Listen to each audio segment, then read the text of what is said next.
سلام، خوش اومدید به یک آموزش دیگه. قراری که توی این آموزش یک بنر تبلیغاتی ساده و جمع و جور رو طراحی کنیم. بذارین قبل از شروع آموزش من کانورت کنم فاز کاریم رو که کم گیج کننده نباشه برای شما. خب کنترل N رو میزنم، یه نیو داکیومنت جدید با این مشخصاتی که دارید میبینید ایجاد میکنم. بعد از اون میام اینجا و یک لایه سالید ایجاد میکنم. فعلا رنگش رو متناسب با رنگ حالا هدستی که اینجا داریم، هدفونی که اینجا داریم میخوام حالا در نظر بگیرم. یک شیپی رو میکشم اینجا به این حالت و این شیپ رو اینجا قرار میدم. جاش رو میتونم تنظیم کنم. رنگش رو هم با توجه به کار یکم تیره تر در نظر میگیرم. خب دوبار بچه این بالا ببینید کلیک میکنم که این جمع بشه و من میتونم لایه ها رو بهتر مدیریت کنم. این رو میگیرم میام اینجا میکشمش پایین تا اضافه بشه. آلت و شیفت رو نگه میدارم تا با حفظ تناسب بتونم این رو کوچیک کنم به اندازه‌ای که میخوام. خب اگه قرار باشه متن فارسی توی این کار بنویسید، بهتره که برای فارسی نویسی این رو اینجا قرار بدید. اگر قرار باشه متن انگلیسی برید این رو بذارید اینجا، کنترل تی رو بزنید، کلیک راست کنید. حالا اگر نسخه قدیمی تر استفاده کنید رو ندارید، فلیپ هوریزونتال رو بزنید که معکوس بشه. به واسطه این کلیدها هم میتونید این کار رو انجام بدید. خب روی دان کلیک میکنم تا این اینجا چی قرار بگیره. خب رنگ ها رو میخوام تغییر بدم. یه لایه شیپ داریم و یه لایه سالید. خب لایه شیپ رو اینجا کلیک میکنم دوبار. میتونم به این شکل حالا رنگ کار رو بگیرم. یک رنگ از خود کار بگیرم که نزدیک باشه به این. میتونه گزینه خوبی باشه. این کد رنگ یکی از این کدا رو وارد کنید. برای قسمت سالید هم میتونیم یک رنگ دیگه انتخاب کنیم که حالا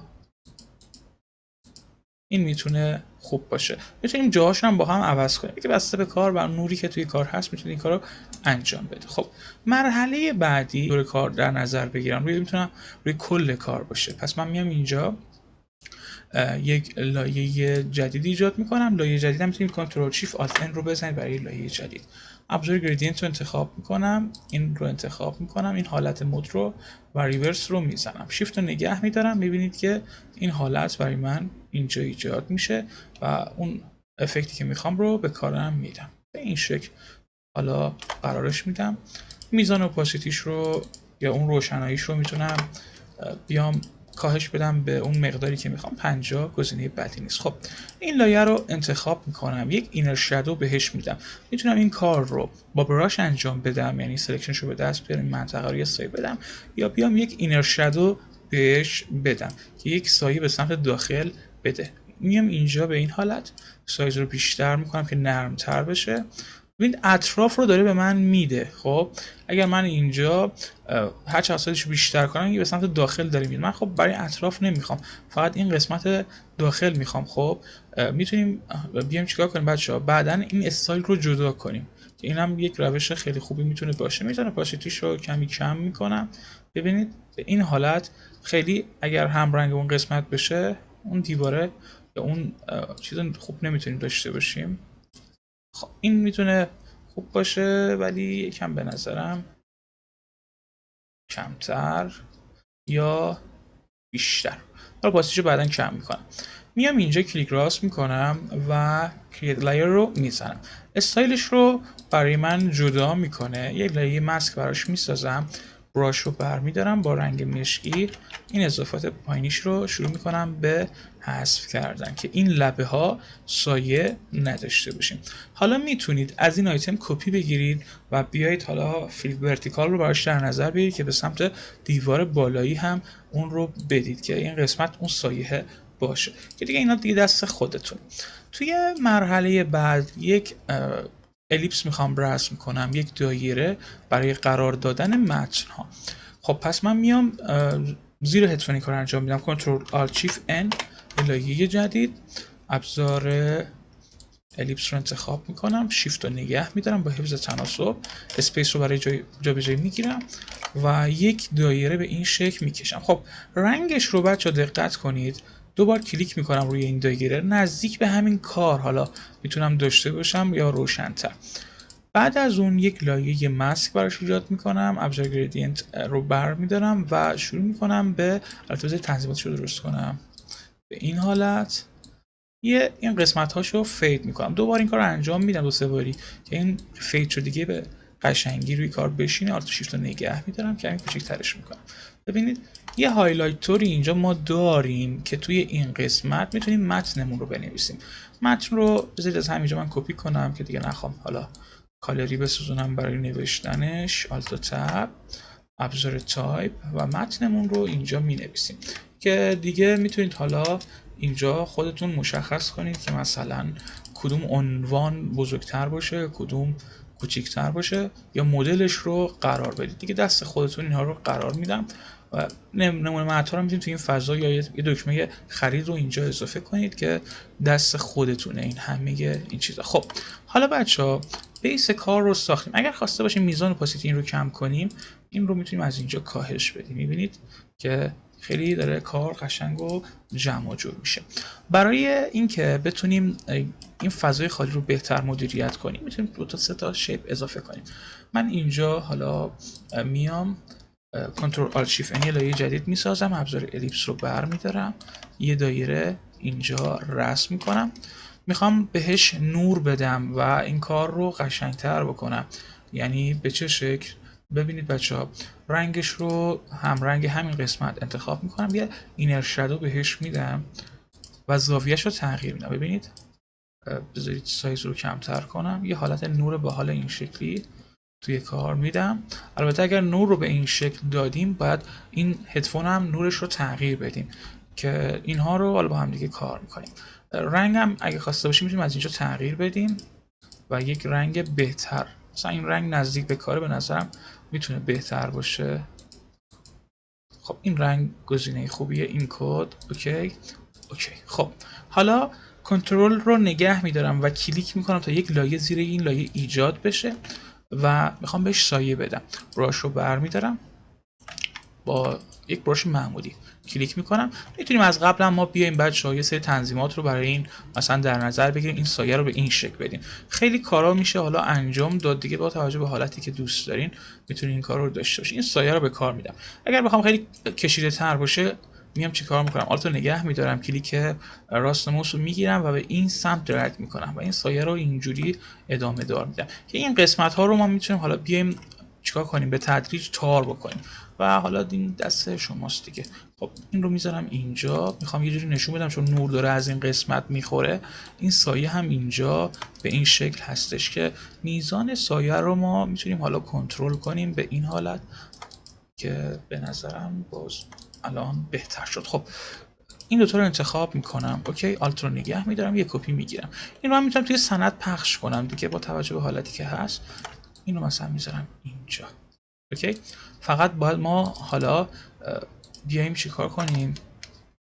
خب روی کار زوم میکنم، این رو میزان اپاسیتیشو کمتر میکنم و باید بیام توی این قسمت نورش هم دوباره کلیک کنم توی استایل هاش و بیام این رو حالا مثلا اپاسیتیشو کمتر کنم یا اون سایت رو تغییر بدم که اون حالت روی کار بهتر بشه. خب اگر دقت بکنید بچه ها به این کار زیاد جالب نشد. صبر کنید بذارید من این رو استارت کنم.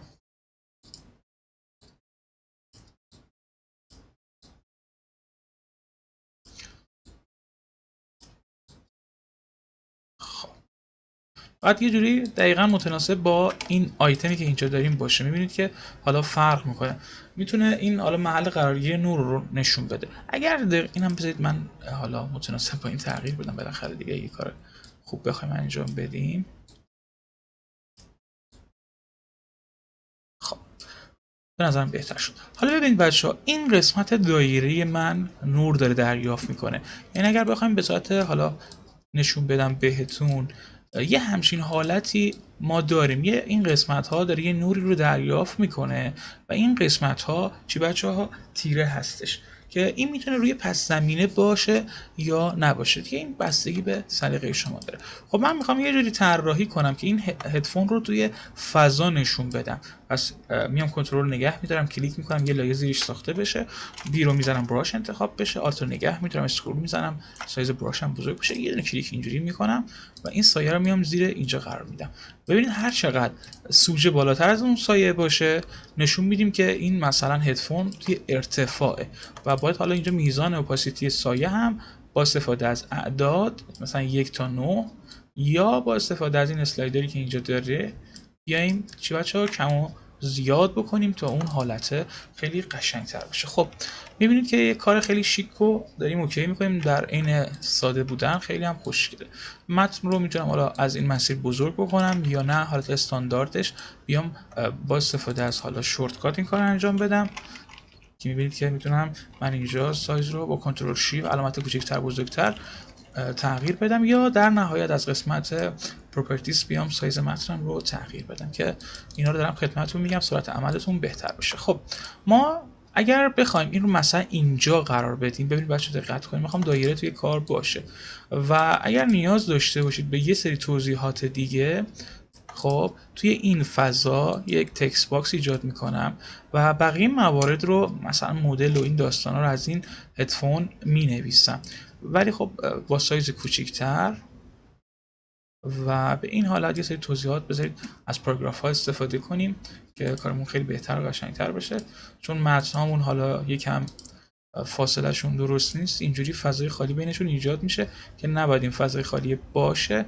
و اینکه فونت هم رو هم میتونم حالا از نهایت از 2 فونت توی پروژه استفاده کنم، حالا با حالتهای مختلف که کار رو زیاد شلوغ نکرده باشیم از لحاظ فونتی.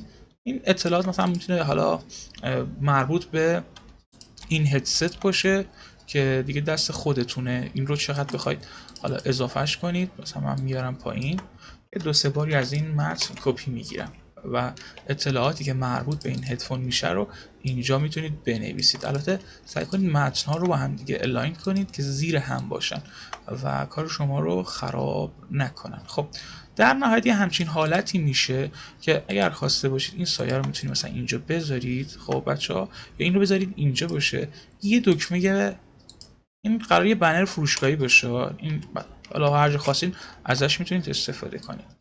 اطلاعات بیشتر، نمیدونم قیمت این محصول، خریدش رو در نظر بگیرید. مثلا حالا من مینویسم فارسی، حالا مینویسم دیگه نمیخوام، اطلاعات بیشتر، با یک فونت دیگه این کار انجام میدم، فونت وزیر، وزن مشکی، سایزش رو زیاد میکنم و این رو توی این قسمت قرارش میدم. خب میخوام این رو متناسب با متنم کوچیک کنم، انتخابش میکنم، آلت رو نگه میدارم، شیفت هم میتونم با حفظ تناسب داشته باشم. اوکی، این اطلاعات میاد. ولی ببینید چون اینجا متن سفید داریم، اینجا سفید داریم، این دکمه به نظر من اگه بشه رنگش رو مثلا به یک رنگ دیگه تغییر داد، حالا ما میتونیم از ادجاستمنت از پلاگین های مختلفی استفاده کنیم که من اینجا حالا توی کارم بهتون نشون میدم تو قسمت پلاگین ها.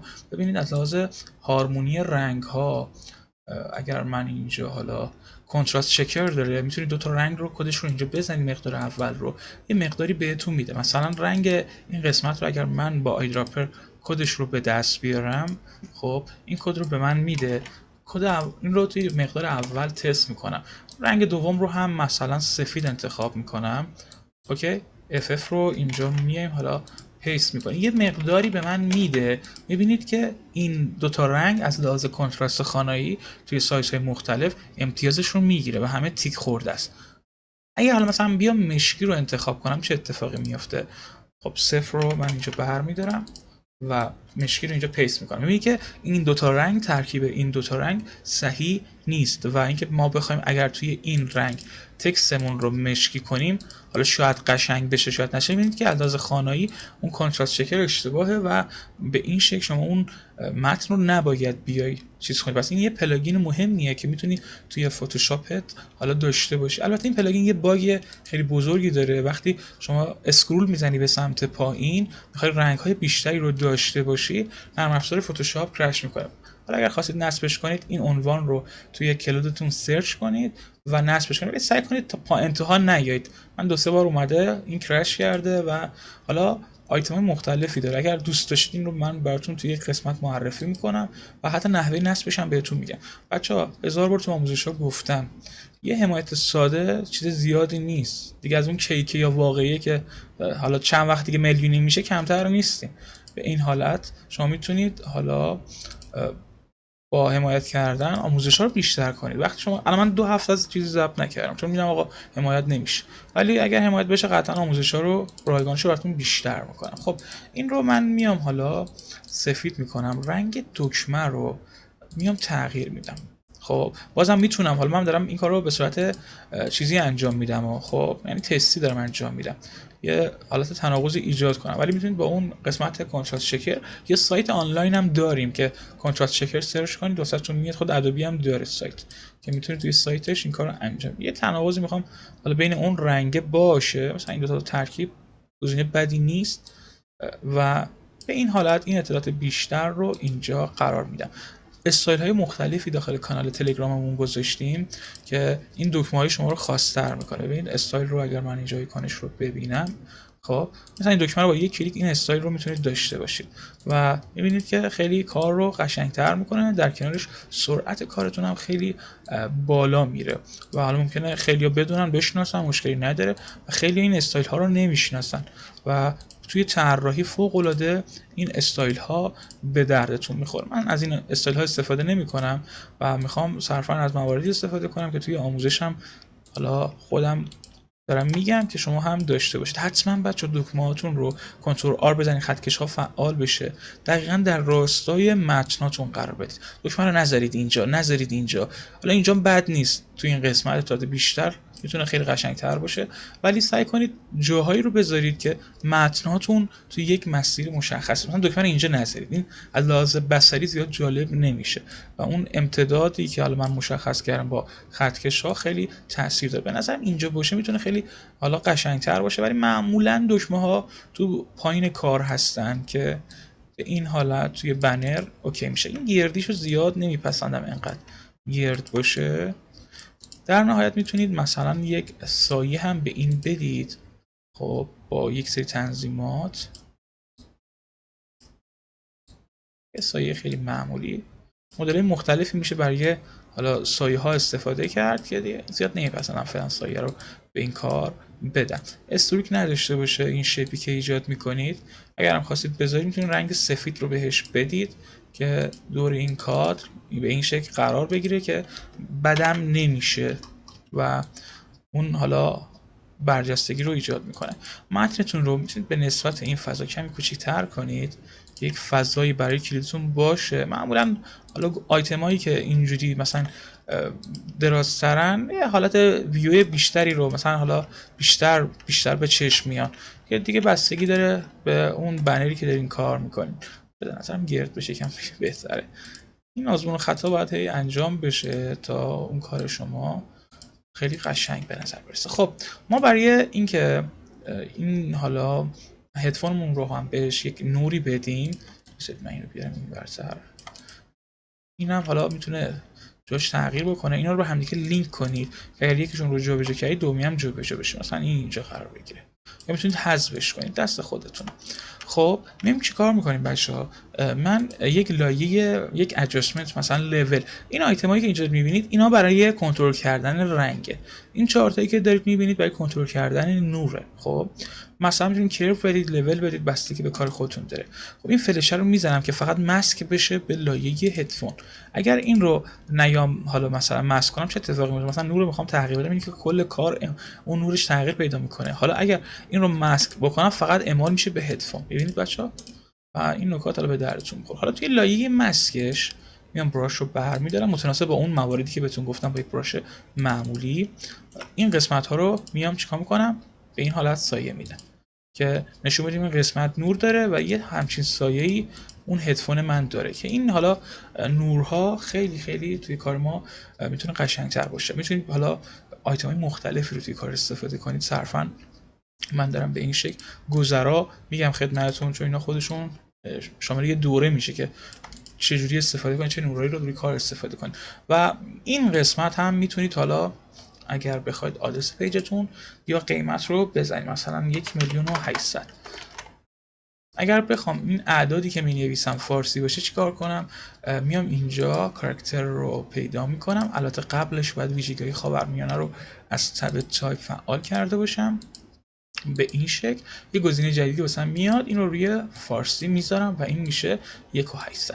با اون فونتی که داریم این قسمت میتونید مبلغ رو اضافه کنید. ولی سایه بچه‌ها تو ذوق میزنه، اینجا میذارم واسه کم کمتر میکنم. بد نشد، خوبه. حالا میتونید یه حرکت دیگه برای کل کار بزنید که فوکوستون روی محصول باشه. خب میام چه کار میکنم؟ این مواردی که بالا هست رو چشمکاشون رو غیر فعال میکنم و سایه هم میتونم حالا داشته باشم. این دکمه هم میارم کنترل شیفت براکت بازو بسته برای بالا پایین کردن لایه ها به کار میره. چشمکش رو بر میدارم. این مواردی که توی کار هست، خب تا اینجا انتخابش رو میکنم، کنترل شیفت آلت ای رو میزنم تا یک اسنپ شات کلی از همه لایه ها به من بده. بقیه چشمک ها رو روشن میکنم. خب میتونم حالا نگاه کنم بچه آلت رو نگه دارم، اینو کلیک کنم، ما بقیه بالا رو روشن کنم و پایینی رو دیگه چیکار کنم؟ حذف کنم. این هر چقدر لایه ها بیشتر باشه حجم پی اس تون هم بیشتر میشه. اگر نیاز بهشون نداشتید میتونید اینا رو غیر فعال کنید. ولی چون آموزشه برای تمرین کردن شما، من این رو میذارم باشه. بعد خودتون حالا خواستی شخصی سازی کنید. قالبش رو از توی کانال از توی سایت میتونید دریافت کنید که لینکش داخل کپشن آموزش هست. خب میام اینو انتخاب میکنم، یه بلار بهش میدم و از این آیتم استفاده میکنم. بلار گالری رو انتخاب میکنم. تو پنجره‌ای که باز میشه میبینید که پس زمینم فوکوس میشه. میبینید یه حالت فوکوس روی پس زمینه من به وجود اومد. چرا اومدم این هدفون رو جدا کردم؟ اگر این هدفون جدا نبود و بلار میکردیم، لایه زیریش یه حاله سفید مثلا دور این مینداخت که زیاد کار ما رو جالب نمیکرد. میگیم این پس زمینه چقدر حالا توی کار میتونه قشنگ بشه. خب این رو مثلا من اینجا دیگه دست شماست که چه مقدار اون حاله رو برای کارتون در نظر بگیرید که اون پس زمینه قشنگتر باشه و جذابتر باشه. فقط محدود نشید به اینا.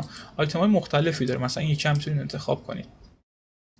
بیایید ببینید که این قسمت ها رو براتون بلار میکنه. البته مدل های مختلفی داره، میتونید مقدارش رو کم و زیاد کنید، فاصله رو بیشتر کنید. به این شکل رو روی کار در نظر بگیرید و همچین حالتی رو ما میتونیم روی این پس زمینه ایجاد کنیم. با همین تنظیمات میتونه گزینه خوبی باشه. البته یه فیلتر دیگه هم میتونستم به کار اضافه کنم، حالا اینو الان اضافهش میکنم، مشکلی نداره. خب اینم که برای تنظیم کردن روشنایی حالا قسمتایی که توی کار هست میتونیم بیایم. اگر حالا من اینجا داشته باشم، چون جدا کردیم اینا رو، قسمت های روشن توی کار نیست، این قسمت ها رو مقدارش رو تغییر بدیم با این اسلایدر. خب روی گزینه اوکی کلیک میکنم، یه همچین پس زمینه میشه. ببینید بچه‌ها تفاوتش رو ببینید چقدر قشنگتر میشه و این به نظرم خیلی قشنگتره و اون افکت موشنی که حالا بلاری که ایجاد میکنه پس زمینه ما رو با جوری 3D تور یا سعودی تور میکنه که خیلی قشنگ میشه. این 1,800 هم نیازی نیست فعلا اینجا بشه، برش میدارم. این متن اگر خواستید اضافه کنید. این الان فضا خیلی خالی شد. توضیحات فارسی، حالا من سعی میکنم برای کاورش متن فارسی استفاده کنم. یا میتونید در نهایت هدفونتون رو بزرگتر کنید. اگر فضای خالی دارین بزرگتر کنید که بیشتر به چشم بیاد و این رو مثلا تکست باکستون رو جمع و جورتر کنید، کوچولوتر کنید. بعد متن رو کم کنید. قراره حالا مثلا فرکانس صدا اینقدر، نمیدونم این اینقدر، یه سری توضیحات کوتاه در خصوص اون محصول بذارید. خب فضای باری خالی است. اوکی. برای اینکه یه نویسی هم روی کار ایجاد کرده باشم، میام دقیقاً بالای همین یه لایه ایجاد میکنم. اوکی. میتونم همین رنگ رو بهش بدم.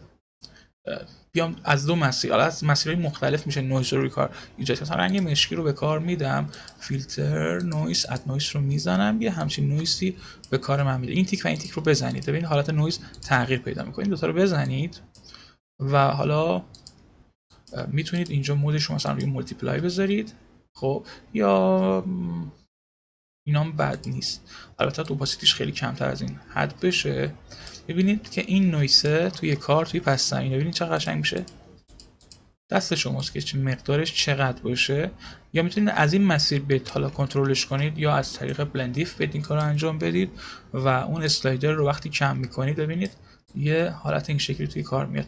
البته برای اینکه بهتر مدیریتش کنید آلت رو نگه دارید و این رو تقسیم کنید. ببینید که الان خیلی این نویس ها توی کار بهتر شدن. کنترل 0 رو میزنم و این کار ما تقریبا میشه گفت تموم شده. ولی اگر بخواین میتونین حالا هدفون رو باز دوباره توی یک لایه جدیدتر مثلا بالای اون بیایید با یک براش مثلا این قسمتاشو نورانی کنید. برای پس زمینه هم این نور رو بذارید من لحاظ بکنم این قسمت، اوکی، و یه هایلایت نوری این شکلی به کار میدم که اون نوره که کار رو قشنگتر بکنه. خیلی میشه آیتم روی کار اضافه کرد. ببینید به این حالت دیگه این دست شماست که به چه شکل عمل کنید. هر چقدر جزئیات کمتر باشه به نظرم میتونه کار بهتر و خوشگل‌تر باشه.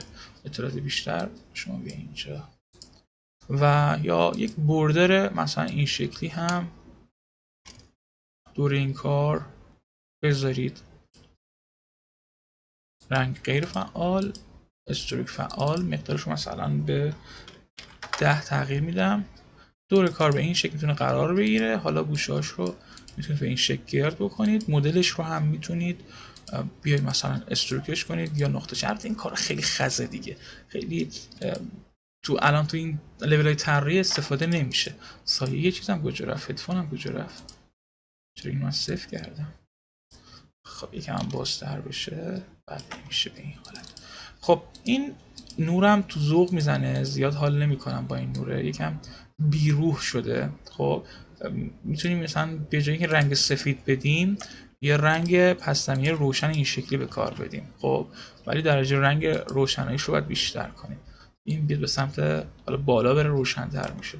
اینجوری توی کار بدیم این قشنگ‌تر میشه.